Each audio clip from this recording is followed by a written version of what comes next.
যশোরের এক মহাসমাবেশে সরকারের বিরুদ্ধে তীব্র বক্তব্য রাখলেন এনসিপি নেতা হাসনাত আব্দুল্লাহ। তিনি বলেন, হাসিনার পতিতদোসররা এক পক্ষ পালিয়েছে ভারতে, আরেক পক্ষ লন্ডনে। সরকারের নিপীড়ন আর দুর্নীতির কারণে আওয়ামী লীগের অনেকে এখন দেশ ছেড়ে পালিয়েছে বলেও অভিযোগ করেন তিনি।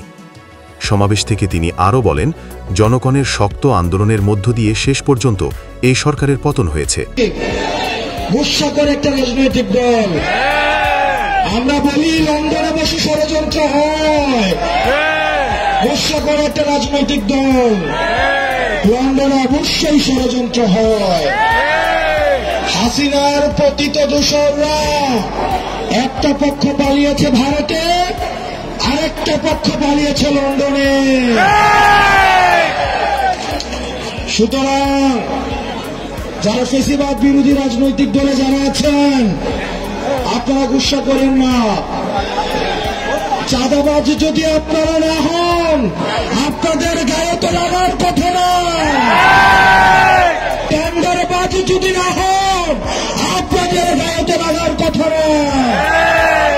আপনারা কি সংস্কারের বিরোধী অবস্থান নিয়েছে? যদি গুসা করেন তাহলে ধরে নিব আপনারা এই সংস্কারে বাধা দিচ্ছেন। প্রিয় তরুণ প্রজন্ম,